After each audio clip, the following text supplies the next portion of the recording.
Hey guys, welcome back to learn with Rajni. तो friends, कैसे हैं आप सब? आई होप आप सब एकदम अच्छे हैं और एग्जाम की प्रिपरेशन अच्छे से कर रहे हैं। आज का वीडियो मोस्ट अवेटेड है स्टेनो एस्पायरेंट्स के लिए। अगर आपने स्टेनो एग्जाम को अपना गोल बना रखा है तो आज का वीडियो आपको एंड तक देखना है।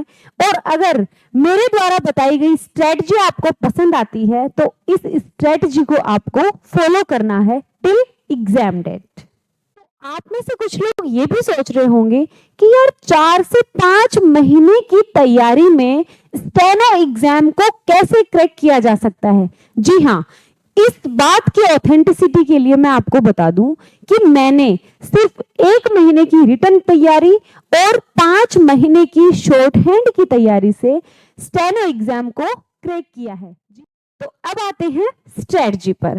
स्टेनो की स्ट्रेटजी को हम 2 पार्ट्स में डिवाइड करेंगे। ओके, हमारी जो स्ट्रेटजी को उसको हमने 2 पार्ट्स में डिवाइड किया है।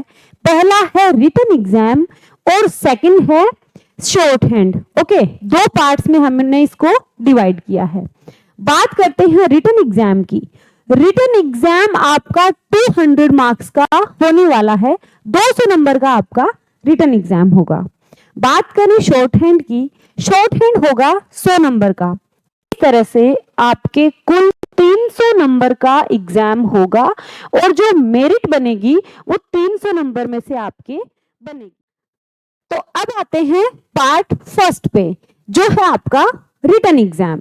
देखिए, रिटन एग्जाम की तैयारी स्टार्ट करने से पहले अगर कोई पहला काम है वो ये है, आपको अपना सिलेबस लेकर उसका प्रिंट आउट निकलवाना है और उसको अपनी स्टडी टेबल के ऊपर चिपका लेना है। ओके, अगर आप लाइब्रेरी में स्टडी कर रहे हैं तो वहां चिपकाएं, अगर घर पे आपकी जो स्टडी टेबल है वहां। सिलेबस 24 आवर्स आपके सामने रहना चाहिए। ये सबसे बड़ी स्ट्रेटजी होती है, रात दिन अपने सिलेबस को देखते रहना।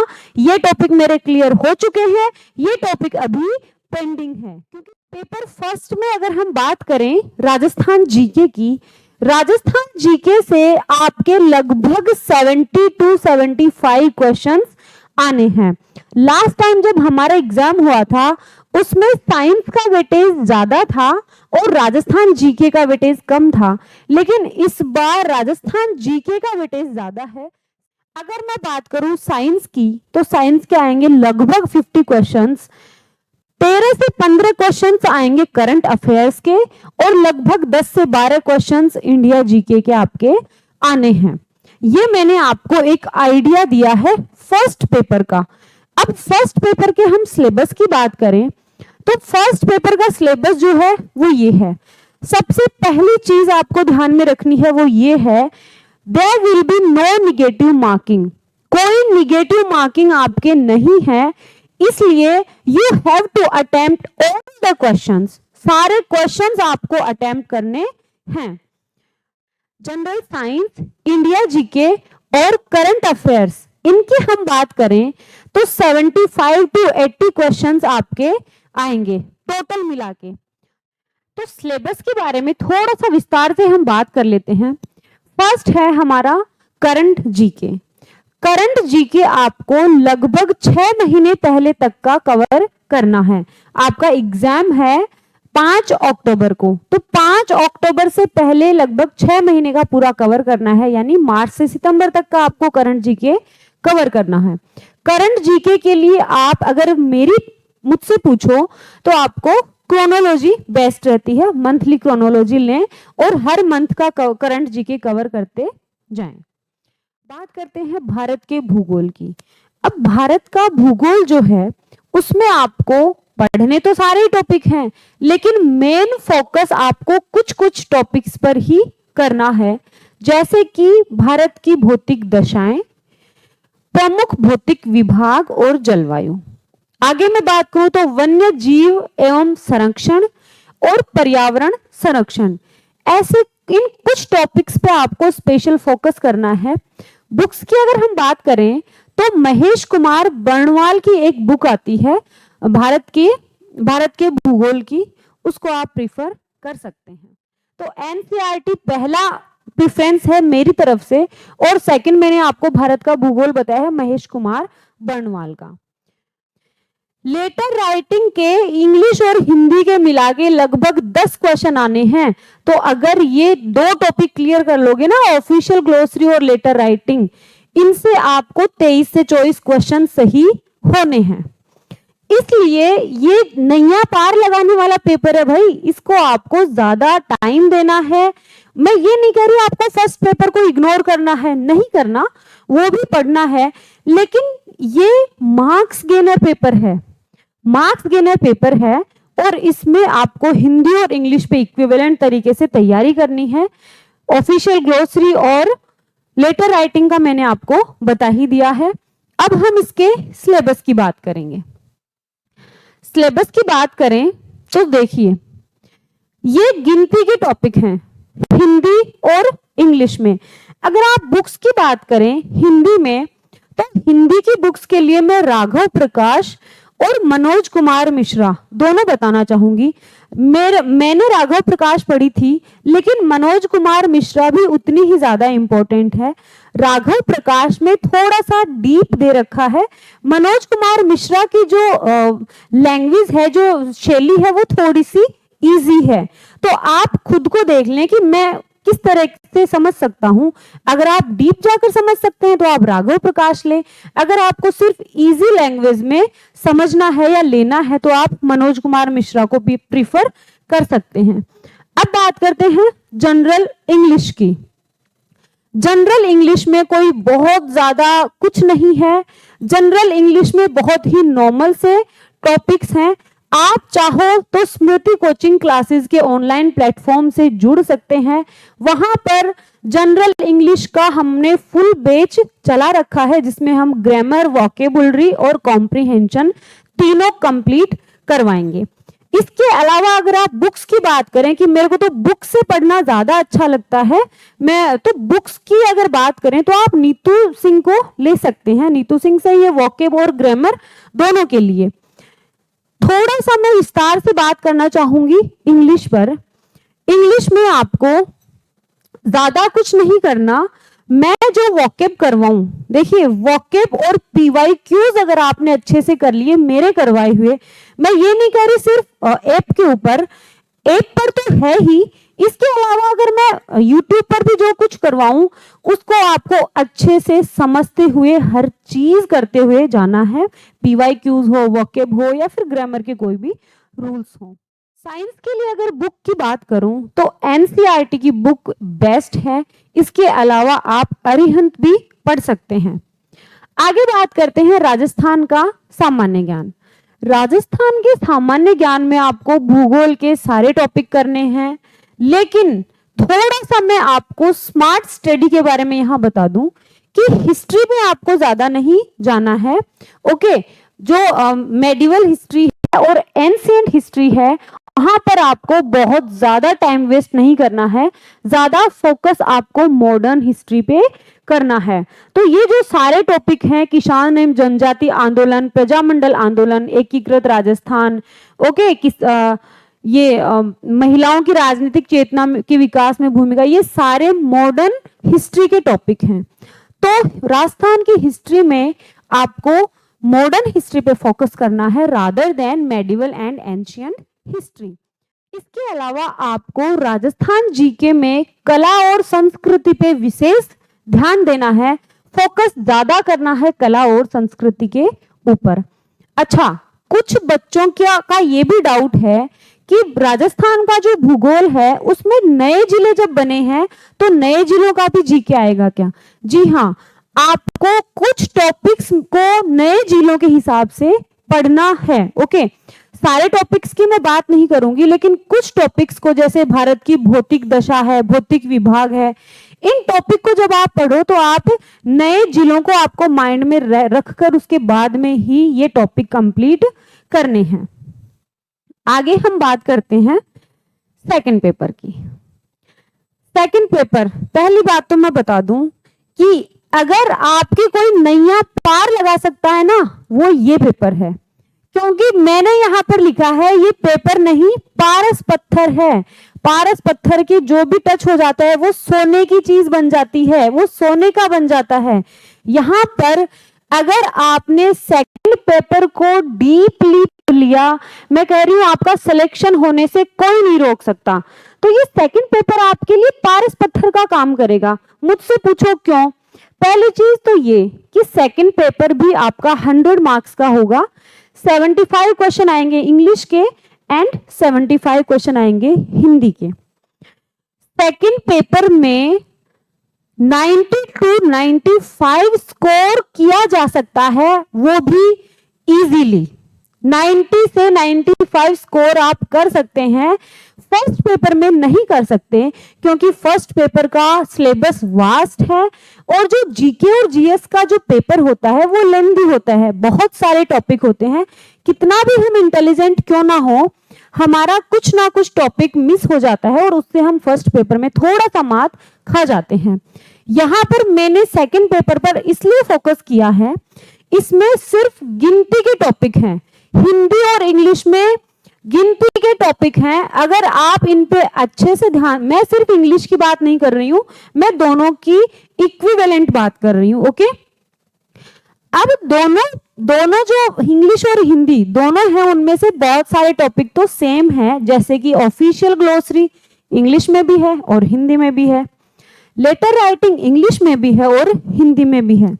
आप यकीन नहीं करेंगे, लास्ट जो एग्जाम था उसमें हिंदी और इंग्लिश दोनों के मिला के स्टेनो के लास्ट एग्जाम में 13, तो इंग्लिश के 75 क्वेश्चंस की जिम्मेदारी मैं लेती हूं कि 70 प्लस क्वेश्चन आपके मैं सही करवा के रहूंगी। अगर आप मुझ पे विश्वास करते हैं, अगर आपको मुझ पे ट्रस्ट है और मेरे बताए अकॉर्डिंग अगर आप इंग्लिश में चल रहे हैं, मैं जो स्टडी मटेरियल आपको प्रोवाइड करवा रही हूं वो आप अच्छे से पढ़ रहे हैं, गारंटी के साथ कह सकती हूँ कि 70 प्लस क्वेश्चन का जो टारगेट है वो आपका पूरा होगा इंग्लिश में। तो आप मुझ पे ट्रस्ट कर सकते हैं और हमारे स्टेनो के फुल बैच के पार्टिसिपेंट बन सकते हैं, उसको ज्वाइन कर सकते हैं। आगे हम बात करते हैं सिलेक्शन वाली पढ़ाई की, कि सिलेक्शन वाली पढ़ाई कैसे करनी है। तो सिलेक्शन वाली पढ़ाई ऐसे करेंगे, सबसे पहले सिलेबस के हिसाब से आपको अपना स्ट्रॉन्ग पॉइंट फाइंड आउट करना है। कई बच्चे साइंस बैकग्राउंड से हैं, उनका साइंस स्ट्रॉन्ग पॉइंट है, उनकी इंग्लिश भी अच्छी होती है। कई बच्चे आर्ट्स बैकग्राउंड से हैं, मेरे जैसे, मेरी साइंस तो 0 थी, ठीक है, लेकिन मेरा राजस्थान जीके बहुत अच्छा था फर्स्ट पेपर में, और हिंदी इंग्लिश तो मेरी हमेशा से ही स्ट्रॉन्ग पॉइंट रहा है। तो आपको पूरे, मैंने बताया ना कि सिलेबस का प्रिंट आउट निकलवा कर आपको चिपकाना है। अब भले ही आप उसको गोंद से चिपकाओ, फेविस्टिक से चिपकाओ या सेलो टेप से चिपकाओ, लेकिन आपको चिपकाना है और स्टडी टेबल के सामने सुबह शाम रात दिन आपके वो सिलेबस सामने होना चाहिए और दिमाग में ये रहना चाहिए, ये टॉपिक हो गया, ये टॉपिक हो गया, ये इतने बच रहे हैं। सेकंड थिंग, स्ट्रॉन्ग पॉइंट वाले सब्जेक्ट में नंबर ना कटे, इसलिए डीपली पढ़ना है, क्योंकि इसे आप कम समय में अच्छे से तैयार कर सकते हैं और ये आपको अच्छा स्कोर करने में हेल्प करेगा। अब अगर मैंने कह दिया कि आपको स्ट्रॉन्ग पॉइंट को फाइंड आउट करना है, इट डजंट मीन कि आपका जो सब्जेक्ट स्ट्रॉन्ग है, अगर आप साइंस बैकग्राउंड से हैं तो आप सिर्फ साइंस पढ़ोगे। मैम ने कहा था हम तो सिर्फ साइंस पढ़ेंगे, अरे भाई मैं ये नहीं कह रही हूँ, मैं कह रही हूं कि जो स्ट्रॉन्ग पॉइंट है उसको इतना स्ट्रॉन्ग कर लो कि मजाल है एक भी क्वेश्चन गलत हो जाए, क्योंकि माइनस मार्किंग नहीं है, निगेटिव मार्किंग नहीं है, तो आपको उसको बहुत ज्यादा उस पर पकड़ बना लेनी है और अदर सब्जेक्ट्स को भी आपको साथ लेकर चलना है। कोई भी देखो, ये तो रामबाण चीज है, मेरी पहले ये आदत हुआ करती थी, लेकिन बाद में आगे जाकर मैंने इसमें सुधार किया। कोई भी टॉपिक शुरू करें तो उसे अधूरा ना छोड़ें, कंप्लीट पढ़ें और टॉपिक पूरा होते ही उससे संबंधित प्रश्न जरूर करें, या कोई भी टेस्ट सीरीज ज्वाइन कर लें जिसमें टॉपिक वाइज टेस्ट सीरीज लिए जाते हों। कोई भी टॉपिक भले ही किसी भी सब्जेक्ट का हो, आपने टॉपिक स्टार्ट किया, आधा टॉपिक पढ़ लिया, चलो यार ये इंग्लिश में ये हो गया, अब छोड़ो, अब मैं हिंदी में संज्ञा पढ़ लेता हूँ, अब मैं हिंदी में समास पढ़ लेता हूँ, अच्छा ये समास आधा हो गया, चलो यार छोड़ो, अब मैं राजस्थान जीके में जाता हूँ, अब मैं नदियां पढ़ लेता हूँ। तो क्या होगा, ना तो वो समास संधि पूरे हुए, ना वो इंग्लिश का टेंस शुरू हुआ था किया था वो कंप्लीट हुआ, और सारी चीजें आपकी मैस हो गई बुरी तरह से। ऐसा नहीं करना है। कोई भी सब्जेक्ट का एक टॉपिक ले लो, उस टॉपिक को पूरा करो, और मेरे मेरे अकॉर्डिंग कोई भी टॉपिक आपका जब तक पूरा नहीं होता है, जब तक कि आप उसके क्वेश्चन ना निकालें, टॉपिक के जस्ट बाद आपको क्वेश्चन निकालना जरूरी होता है, भले ही वो कहीं से भी निकालो, ठीक है, PYQs ले लो, आप ऑनलाइन टेस्ट सीरीज दे लो, आपको जिस भी टीचर की समझ आ रही है, जहां भी समझ आ रही है, आपको क्वेश्चन निकालने हैं। ओके, तो ये आपको गलतियां नहीं करनी है। उसके साथ ही मैं बात करूं, टेस्ट देने के बाद मान लो आपने टॉपिक पढ़ लिया, जैसे कि टॉपिक वाइज टेस्ट हम अभी ले रहे हैं स्मृति कोचिंग क्लासेस पे, स्टेनो के टॉपिक वाइज टेस्ट लिए जा रहे हैं। मान लो आपने टॉपिक पढ़ लिया, आपने संडे को टेस्ट दे लिया, टेस्ट देने के बाद उसका पूरा एनालिसिस जरूर करें, जैसे कितने प्रश्न गलत हुए, मैंने इसमें क्या गलती की, क्या ये क्वेश्चन अगर मैं थोड़ा सा सोचकर करता तो हो जाता, मेरी तैयारी में क्या कमी रही, क्या मैंने टॉपिक को उस पैटर्न से पढ़ा या नहीं जिस पैटर्न से के प्रश्न आ रहे हैं। कोई भी आप टेस्ट दे रहे हैं, मान लो आपने कोई टेस्ट सीरीज ज्वाइन कर रखी है, आपने टॉपिक वाइज टेस्ट दिया, इतने सही इतने गलत, चलो छोड़ दिया, नहीं करना ये। टेस्ट देने के बाद आपको गलत क्वेश्चन पे फोकस करो, और उस टेस्ट में जो सॉल्यूशन दे रखे हैं क्वेश्चन में, उन सॉल्यूशन पे आपको फोकस करना है कि अच्छा मैंने यहाँ गलती की, अच्छा मैं ऐसे करता तो ऐसे हो जाता। कई बार सिली मिस्टेक भी कर देते हैं कि इनमें से कौन सा नहीं है, तो नहीं है लिखा हुआ होता है और हम समझ लेते हैं कि इनमें कौन सा है, और होता अक्सर ऐसा है कि जो पहले वाला जो ऑप्शन होता है ना, वो है वाला ही होता है, क्योंकि एग्जामिनर है भाई, वो छोटी मोटी चीज थोड़ी है। तो इस तरह की गलतियां आपको नहीं करनी है। वीकली और डेली का पढ़ने का अपना शेड्यूल बनाएं और सिलेबस को कवर करें। आपको शेड्यूल बनाना है, मेरी बात मानो तो आप वीकली शेड्यूल बनाएं, ठीक है, कि इस वीक का टारगेट ले लो मंडे टू संडे, कि यार मेरे को ना ये कंप्लीट करने हैं, ये टॉपिक मुझे पढ़ने हैं, ये टॉपिक इस सब्जेक्ट से, ये टॉपिक इस सब्जेक्ट से। सेकेंड थिंग, आपको सभी सब्जेक्ट्स को साथ लेकर चलना है। सबसे इंपॉर्टेंट, एग्जाम तक हमेशा सेल्फ मोटिवेटेड रहें, because self motivation is the best thing in the world. अगर आपको कोई मोटिवेट कर सकता है तो वो आप स्वयं है दुनिया में, और कोई भी आदमी या कोई भी वस्तु ऐसी नहीं है जो आपको मोटिवेट कर सकती है। खुद से बड़ा कोई भी मोटिवेटर नहीं है अपने लिए। तो सेल्फ मोटिवेटेड रहें, खुश रहें, हंसते रहें। ओके, तो जब आप रिटन एग्जाम दे लेंगे और उसका रिजल्ट आ जाएगा तो आपका एग्जाम क्रैक हो जाएगा। उसके बाद आप देंगे शॉर्ट हैंड। तो शॉर्ट हैंड की बात करें, शॉर्ट हैंड को हमने 3 कैटेगरीज में डिवाइड किया है। पहली बात तो मैं ये बता दूं आपको कि शॉर्ट हैंड में एग्जाम होने के लगभग 3 महीने बाद तक का टाइम आपको मिलेगा। तो आपके पास इनफ टाइम है, लगभग 7 महीने के आसपास का टाइम आपके पास है। शॉर्ट हैंड इजीली सीखी जा सकती है। जब मैं 5 महीने में सीख सकती हूं तो आप भी सीख सकते हो 7 महीने में आराम से 100 वर्ड पर मिनट की स्पीड ला सकते हो। बस थोड़ा सा आपको डिटरमाइंड होना है। शॉर्ट हैंड के पोर्शन को हमने 3 कैटेगरीज में डिवाइड किया है। बात करते हैं बिगिनर्स की। तो बिगिनर्स वो है जिन्होंने शॉर्ट हैंड अभी स्टार्ट नहीं की है और वो करना चाह रहे हैं। तो आपके दिमाग में पहला जो क्वेश्चन है वो ये है कि यार मैं स्टेनो को कितना टाइम दूं, मैं रिटन को कितना टाइम दूं, मैं हिंदी की टाइपिंग को कितना टाइम दूं। क्योंकि भाई स्टेनो कोई बहुत ज्यादा इजी चीज भी नहीं है, लेकिन हाँ अगर आप स्मार्टली कर रहे हो आप उसको इजी बना दोगे। स्मार्ट स्टडी करोगे आप उसको इजी बना दोगे। स्टेनो, अगर आप बिगिनर्स हैं, स्टेनो को आपको 2 आवर्स डेली देने हैं। ओके, कम से कम 2 घंटे का टाइम आपको डेली शॉर्ट हैंड को देना है। सेकंड थिंग, टाइपिंग करनी है आपको लगभग 30 मिनट, क्योंकि वहां पर आपको हिंदी टाइपिंग भी करनी होती है। आपने जो मैटर लिया, जो भी डिक्टेशन हुआ, रिटन एग्जाम के बाद में रिजल्ट आएगा, जो स्टूडेंट पास होंगे उनको शॉर्ट हैंड में बुलाया जाएगा। शॉर्ट हैंड के लिए आपको 100 वर्ड प्रति मिनट की स्पीड से आपको डिक्टेशन दिया जाएगा। स्पीकर में वो डिक्टेशन चलेगा, स्पीकर से सुनकर। अच्छा, जो स्टेनो डायरी है वो आपको एग्जामिनेशन हॉल में ही प्रोवाइड करवाई जाएगी। पेंसिल वगैरह आपको यहीं से लेकर जानी है। तो आपको वो डिक्टेशन लेकर सुनकर लिखना है और उसको हिंदी में टाइप करना है। अगर आप हिंदी से हैं, अगर आप इंग्लिश से हैं तो इंग्लिश में टाइप करना है।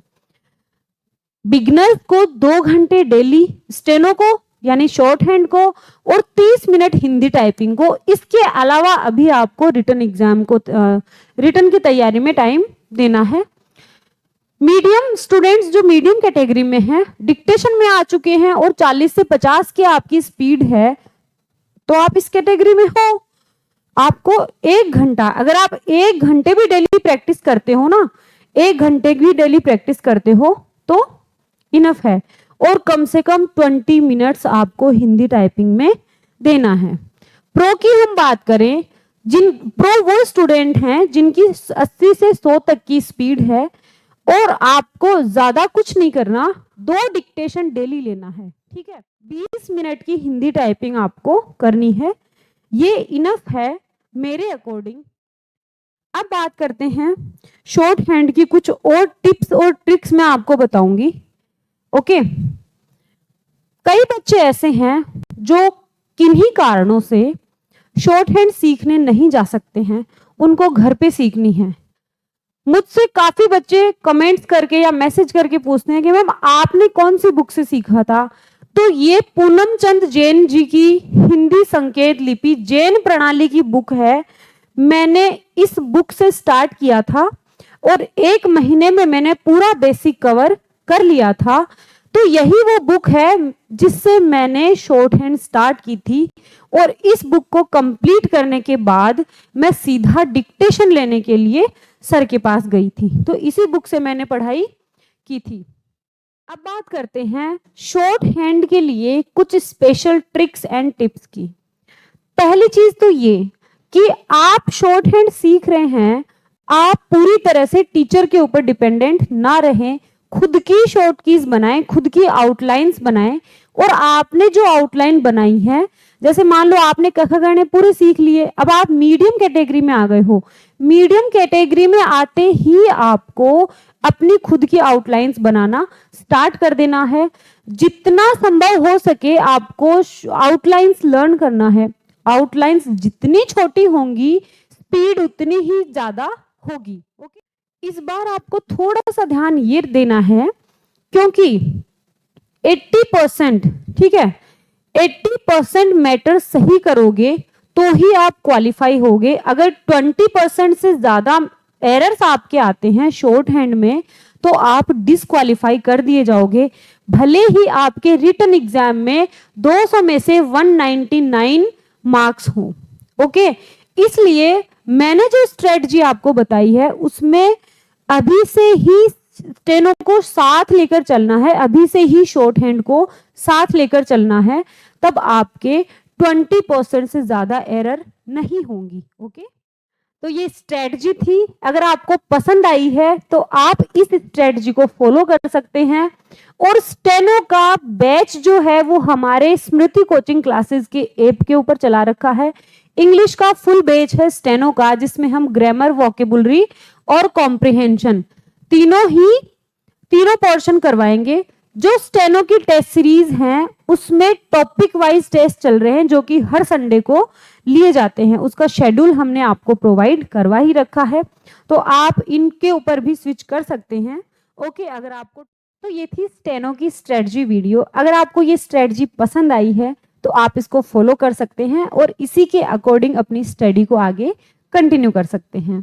वीडियो अगर अच्छा लगा हो तो प्लीज वीडियो को लाइक कर दें और लर्न विद रजनी को अगर आपने अभी तक सब्सक्राइब नहीं किया है तो सब्सक्राइब करें और बेल आइकन को प्रेस कर दें। अदर स्टेनो एस्पायरेंट्स तक भी वीडियो को शेयर करें ताकि उन तक भी ये स्ट्रेटजी वीडियो पहुंच सके और वो भी अपनी स्ट्रेटजी में कुछ चेंजेस कर सके। तो wish you all the good luck for all the steno aspirants.